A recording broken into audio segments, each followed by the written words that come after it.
Kumusta ka mo? Salamat sa Diyos. Ako, pagaw-pagaw, pagkugamay. Sige lang, padung na kong balik. Sumaigso ko na kang Kristo, karong adlaw, nindot malandungon ang atong mga pagbasa.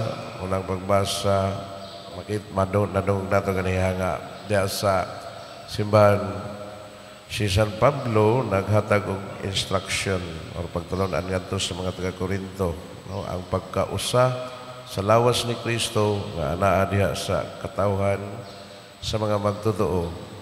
Bisan kung doon ay nagkalain-lain nga hanay niini, una ang mga apostoles, ikaduha ang mga propeta, ikatulo ang kay basin masayutan, no?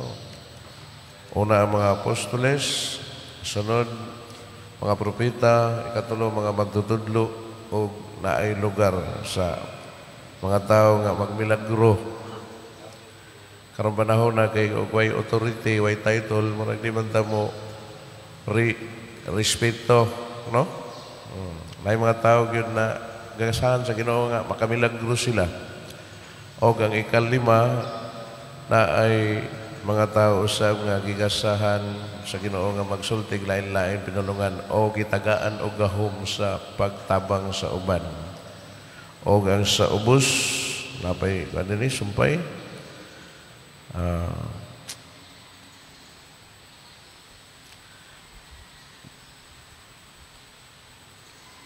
o magsultig lang pero dili sila tanan mga apostoles.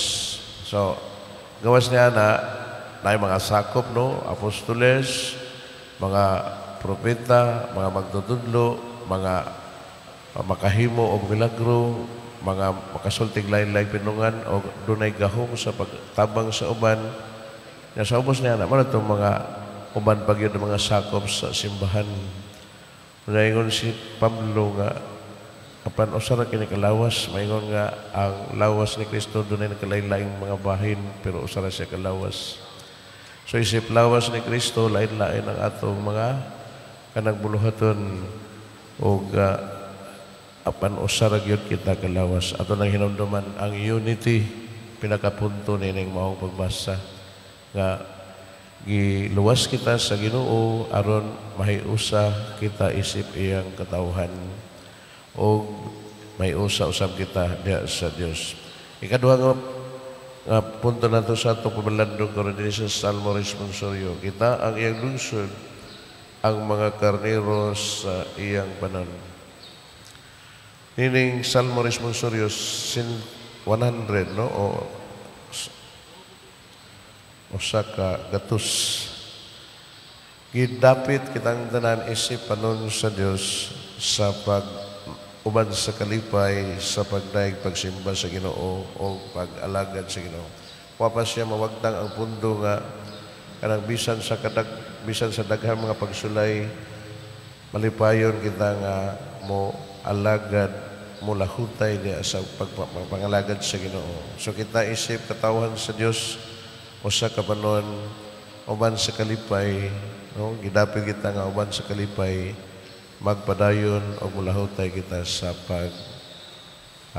alagad kaniya, pagsimba kaniya diha sa atong mga Kristohanong katilingban.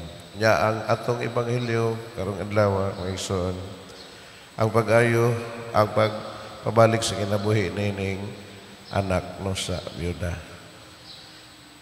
Unsay nahitabo sa atong Ginoo? He was moved with compassion. Naluoy siya kaayo sa iyang pagkakita sa byuda. Kay the only son ba gining namatay. Panon sa iyang gihimo kay naluoy man siya iyang gipabangon ang anak na lalaki sa byuda. Wala lang siya magpabalik sa kinabuhi sa anak na lalaki sa byuda, kundi gibalik usab siya sa iyang inahan. Sa English ni does not only restores his life, but he reunite the son with the mother. So tanan nato ang kanang pagtulunan sa pagkahiusa, no? Sugod sa unang pagbasa ngari sa Salmo Responsorio buot sa Ginoo nga mahiusa kita kaniya ug mahiusa kita sa usag-usa. Dili siya malipay nga makakita siya nato na mag-uol. Buot niya nga malipay kita. Ang diwa sa Salmo Responsorio karong adlaw.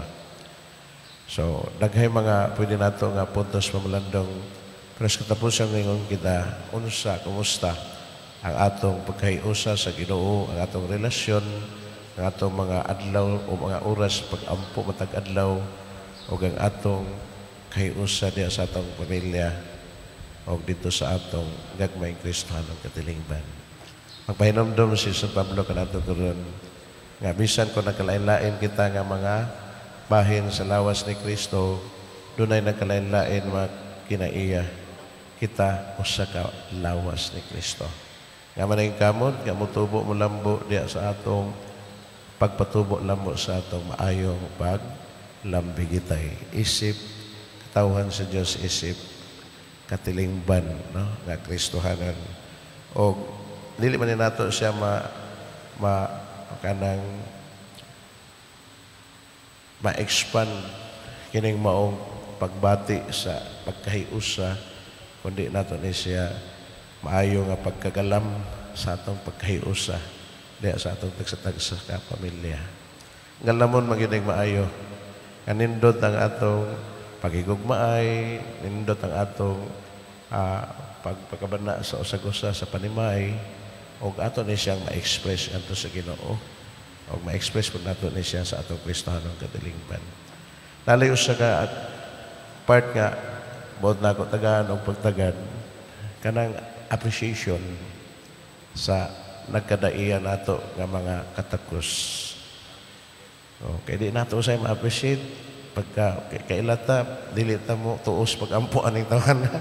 Ano ba? No, di ta ka kuan. Og way title, dili ta mo kuan, dili ta wala tay kanang benefit of doubt. Wala tay salig. Og way title, way salig, no? Dili ta makakuan kun unsa ang sincere nga prayers, no? Prayers from the heart. Dito mo kanang pag-revere nato, pag-respect nato sa usag-usa, pag-revere nato sa presensya sa Ginoo sa usag-usa. Dili kayo tana kanang mga appreciations ato mga kauban. Wala ta kayo kuan. Sumana nga dili sa maayo kaayo atong relasyon. Kay dili ta kay mo appreciate. Puro sa kita mo correct. Puro sa mo marites, mo chismis, pero di ta kaayo mo duol nga mo na, Dre, kanang naamo kayo dungog, o sa manay, di kita o makikistorya sa usag-usa kung na ay kanang apan atong madungog sa uban. Hello? Di kita siya patubo, palambo, kung dilit, wala tayo ka nabitaw, fraternal corrections atong buhaton sa usag-usa, nindot ang atong relationship as brothers and sisters, starting from the family to the community. Amen.